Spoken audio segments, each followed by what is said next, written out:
Sorveteiro é um novo filme de terror do Eli Roth que mal lançou e já tá dando o que falar. Esse filme também é a estreia do selo dele, The Horror Section. A proposta dessa gravadora é trazer de volta uma vibe de terror de algumas décadas atrás. Violência gratuita, extremamente anárquico e que você pode só sentar, desligar o cérebro, assistir e ficar fazendo de vez em quando. E é exatamente isso que o Sorveteiro entrega. É um filme puramente de shock horror. Não vá assistir esperando uma grande trama. Aliás, a proposta é extremamente simples. É um sorveteiro que chega numa cidade e amaldiçoa crianças pelo sorvete. E é isso. Bom, o filme é um prato cheio pra quem gosta de gore e mortes brutais. Eu gosto, eu me diverti com essa parte. É interessante ver essas coisas acontecendo em um cenário tão vibrante e tão colorido que nem esse filme é. Só que assim, essa brutalidade, ela meio que acaba usando sempre da mesma fórmula. As sequências de morte, apesar de elas terem um resultado diferente, um jeito de morrer diferente, elas seguem sempre o mesmo padrão. O adulto chega, ele se choca e ele morre, e isso repete várias e várias vezes, às vezes em pouquíssimos minutos, então acaba ficando um pouco entediante e cansativo essa parte. Isso acaba estragando um pouquinho da diversão, porque você não consegue evitar de ficar tipo, nossa, o que será que vai acontecer agora? Bom, sobre o antagonista, ele tem uma vibe sinistra e tal, uma presença estranha, mas ele tem uma similaridade bem interessante, principalmente com o Art de Terrifier. É um personagem mudo e que só usa expressões faciais, e tem partes muito parecidas que eu sinto que eu já tinha visto no Terrifier. Então, aliás, o filme também lembra um pouquinho Weapons. É que eu não sei se teria como fazer a proposta desse filme de uma maneira que não acabasse lembrando Weapons ou A Hora do Mal, enfim. Bom, eu curti bastante a direção. Eu achei que ia ser uma direção podre, mas não, foi surpreendentemente bom. A edição também não é daqueles filmes que fica cortando toda hora, que você chega a querer vomitar. Só teve uma cena que a câmera tava tremendo demais, até tipo, pra uma cena que personagens estavam correndo, estava um pouco demais, mas de resto, tranquilo nessa questão. Na verdade, teve duas coisinhas que me incomodaram sobre a direção. São duas passagens do filme que foram bem desconfortáveis e que não haviam necessidade de estar lá. A primeira é um close-up das crianças tomando sorvete, que eu até entendo a lógica, né? Um filme sobre crianças tomando sorvete, mas é feito de uma maneira que é estranho. Eu acho que existiam formas melhores de mostrar isso. A outra foi envolvendo uma das personagens que, pra resumir bem, a cena é bem tipo, tá bom, a gente já entendeu que ela tem uma bunda, a gente já viu a bunda dela. Acho que a gente não precisa de, tipo, 5 minutos direto disso. E sobre as cenas de gore, elas têm uma quantidade muito legal de efeitos práticos, coisas feitas à mão, que dá pra ver que teve muito cuidado, muito carinho em produzir essas partes. Eu acho isso uma coisa super interessante, é algo que eu até gostaria de trabalhar. É o que eu falei, deu pra ver que o filme tomou muito cuidado pra fazer essas cenas do melhor jeito possível. E no caso, o melhor jeito possível era o jeito mais brutal possível, e realmente deu certo. Não teve nenhuma cena que eu olhei e falei, tipo, nossa, esse efeito tá muito escroto, tá horrível. Não.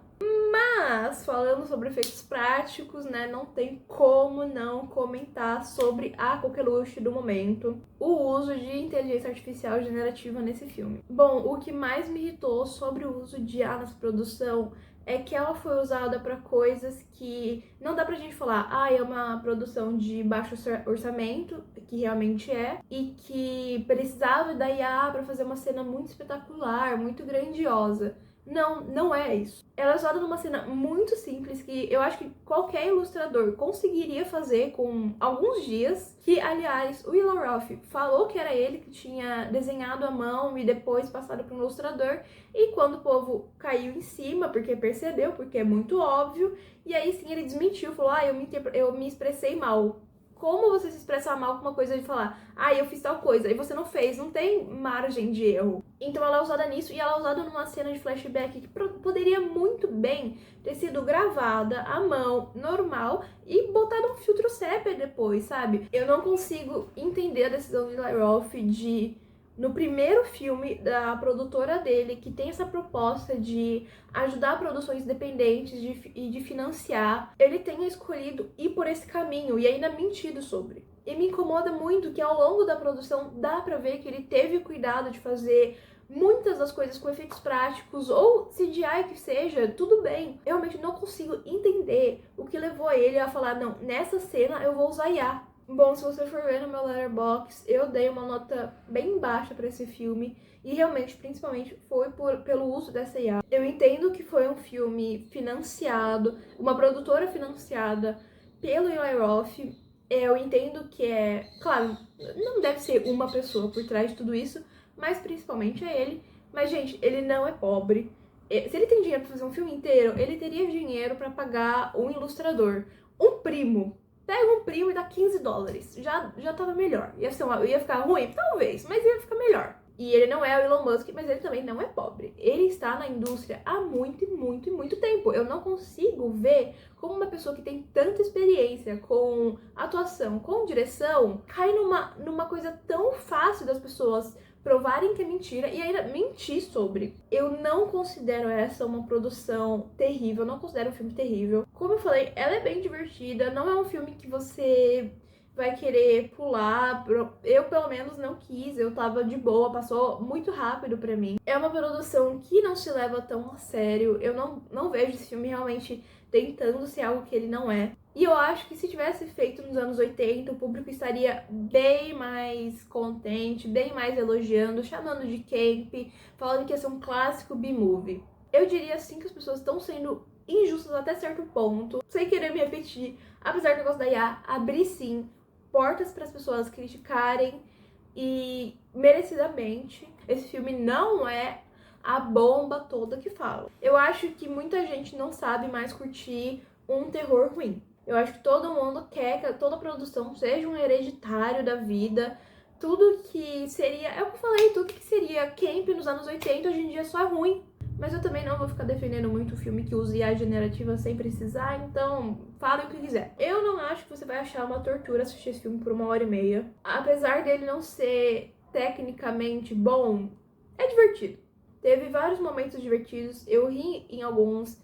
E como eu falei, às vezes ele fica repetitivo, o roteiro é besta. Aliás, uma coisa que eu não falei antes foi sobre como as atuações são ruins. E é muito ruim. Não só as atuações, como os diálogos. Eles são tenebrosos. Tem momentos que o filme tenta muito te fazer dar risada com os personagens conversando e é muito ruim. Dá pra ver que não é o ponto forte do Eli Roth. Ele sabe escrever cenas de morte, ele sabe ser criativo com isso. Agora, com diálogos, é tenebroso de ruim. Os primeiros 10 minutos desse filme eu realmente falei, nossa, eu não vou conseguir aproveitar esse filme, porque tava muito ruim. Todos os diálogos estavam extremamente não naturais. Era pra te fazer rapidamente ter uma base de quem eram os personagens e da relação deles com o protagonista.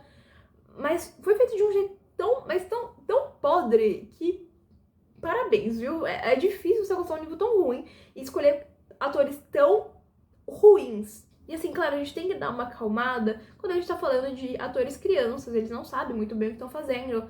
Só que é num nível que, tipo, não dá, gente. De verdade, não dá. Os adultos também não são muito bons.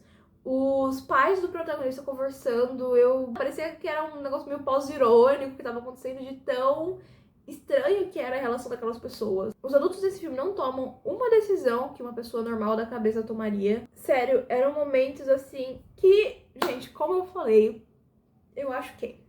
Mas assim, são momentos que realmente dá raiva, porque, como eu falei, eu acho que a gente tá levando muito a sério filmes recentemente. Mas se você largar um pouquinho seu chapéu Letterboxd e só curtir a experiência, dá pra rolar. É porque no começo eu realmente achei que esse filme tava se levando a sério. Depois eu percebi que não era o caso. Quando eu fui pesquisar mais sobre a produção, a produtora, eu percebi que realmente não era o caso, que era um filme feito pra ser foda-se. E realmente foi o que entregou. Foda-se. Então assim, se você quer um filme de terror bobo, que você não precisa pensar muito, e se você gosta de cenas de gore e mortes brutais, vai assistir, você vai se divertir. Vai não levando a sério, vai sabendo que você não vai estar vendo um filme com uma grande trama, com uma grande aventura. Você não está indo ver a Odisseia, tá? Larga a mão, vai ser um filme ruim. Se vocês já assistiram o Sorveteiro, o que vocês acharam? Se vocês acham que esse negócio da IA é realmente imperdoável e que acaba com o resto do filme, comenta aí embaixo que eu quero saber.